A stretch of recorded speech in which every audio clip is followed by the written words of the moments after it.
Due to the technological advancements of the Industrial Revolution, goods started to be mass-produced in factories. In these factories, workers had little to no rights and worked in very oppressive and harsh conditions.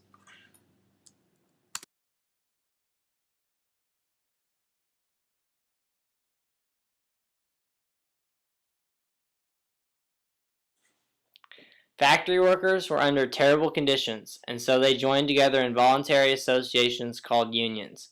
These unions were formed to give these workers a voice in politics for their particular trade and to be able to negotiate better conditions, pay, benefits, hours, etc. from their employers. The American Federation of Labor was formed in 1886 when several labor unions united. It is one of the major labor unions in the U.S. It merged with Congress of Industrial Organizations in 1955 and represents over 57 labor unions today. Collective bargaining is the process of negotiation between employers and employees to reach an agreement and discuss terms and conditions. And what exactly are your demands? We need more lemon pledge. You need more lemon pledge. Yes.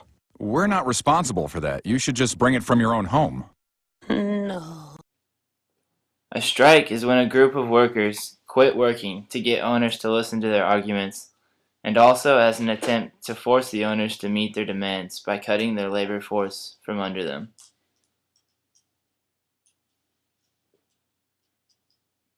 Strike! We're going on strike! I still don't know what strike means, but we're going on a strike! Hey, guess what, Mr. Krabs? Me and Squidward are gonna go on strike! A strike? Yeah! You mean you're gonna make picket signs? Yeah! And you're gonna make protest speeches? Yeah! And you're gonna demand me respect? Yeah! No! No! Squidward! You didn't tell me I was gonna get fired! There are many examples of early strikes. First, the railroad strikes of 1877. Second, the Haymaker Riot of 1886. Thirdly, the Homestead Strike of 1892. And lastly, the Pullman Strike of 1894. Important acts and reforms of 1799 to 1904.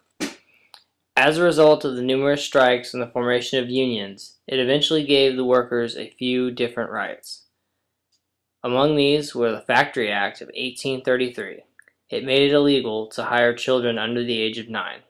Kids ages 9 to 12 could only work 8 hours a day, and kids ages 13 to 17 could only work 12 hours a day.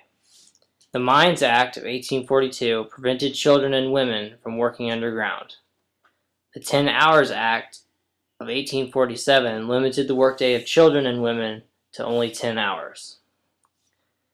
The National Child Labor Committee convinced national and state politicians to ban child labor and to set maximum hours. This was in 1904.